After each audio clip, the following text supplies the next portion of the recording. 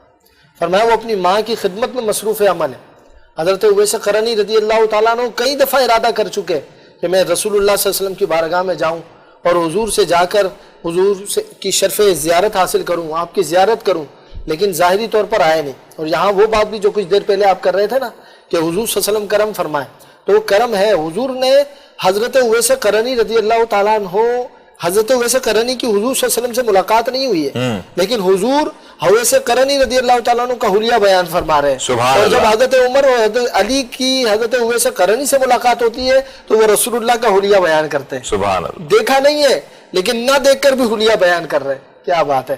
حضور نے حضرت عمر رضی اللہ تعالیٰ عنہ سے فرمایا ملاقات ہوئی تو ان سے دعا کروانا.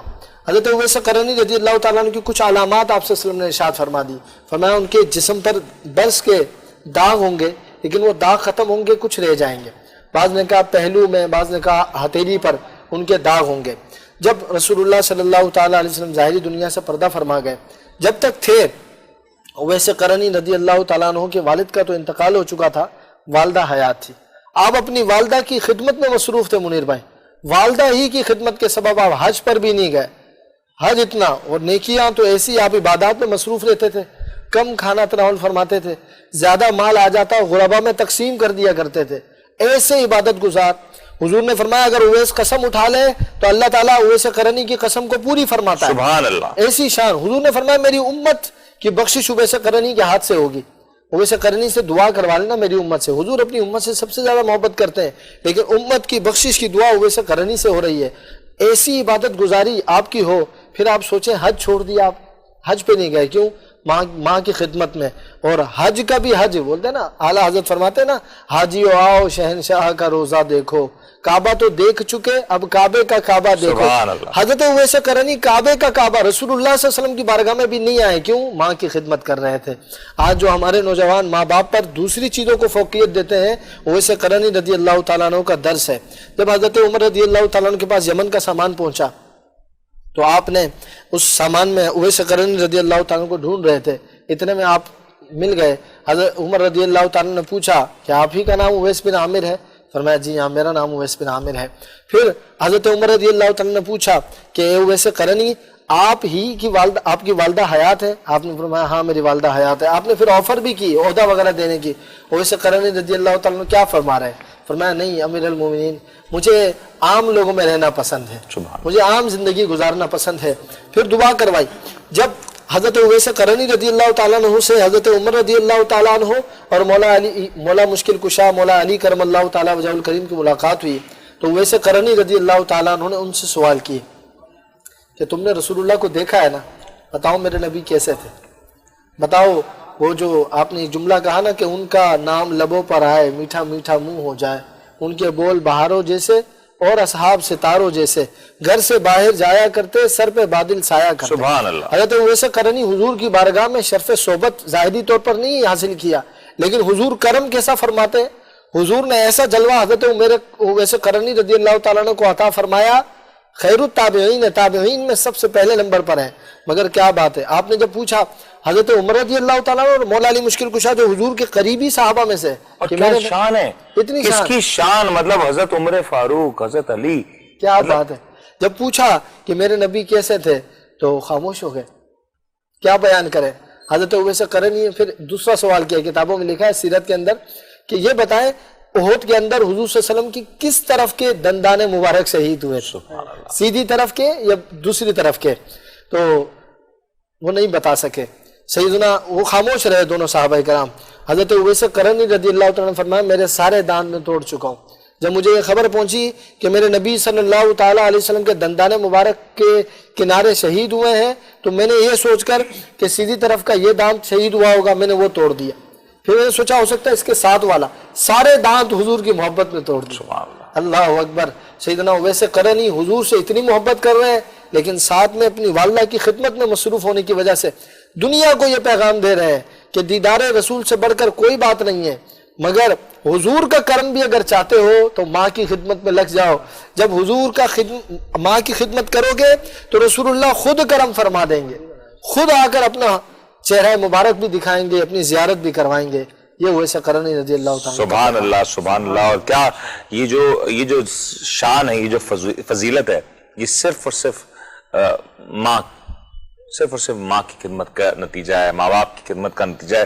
تو آج ہم مدرس ڈے تو سیلیبریٹ کر لیتے ہیں، لیکن خدا را روز کا جو دن ہے، آپ کا ہر ایک لمحہ مدرس ڈے ہے، فادرز ڈے ہے، آپ کے بھائیوں کا، آپ کی بہنوں کا دن ہے، آپ کی بیوی کا، آپ کے بچوں کا دن ہے.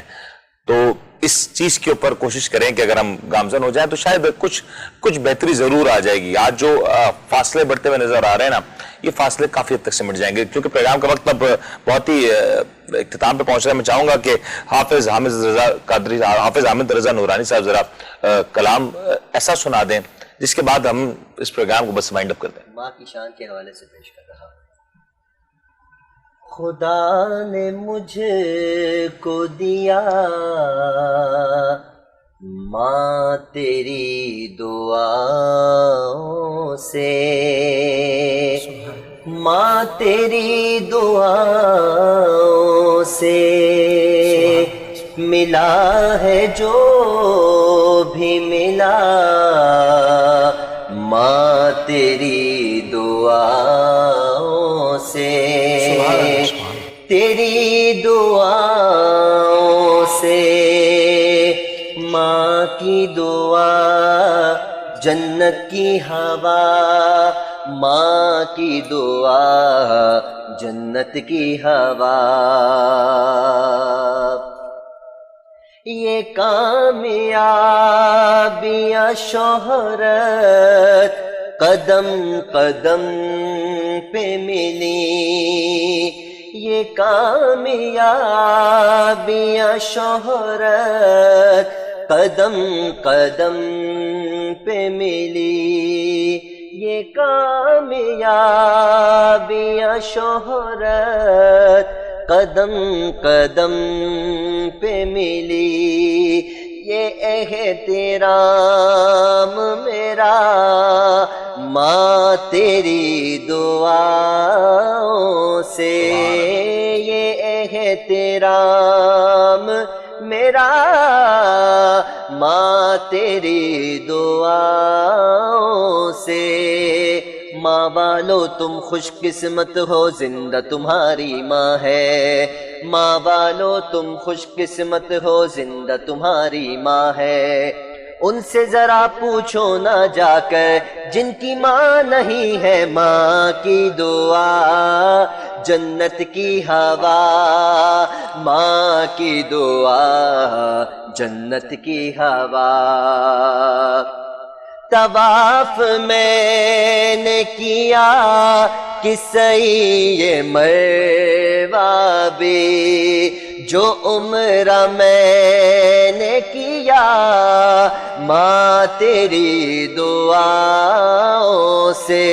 اور مجھے گرانے پہ حاسد تلے ہوئے تھے، مگر میں دشمنوں سے بچا ماں تیری دعاؤں سے، تیری دعاؤں سے.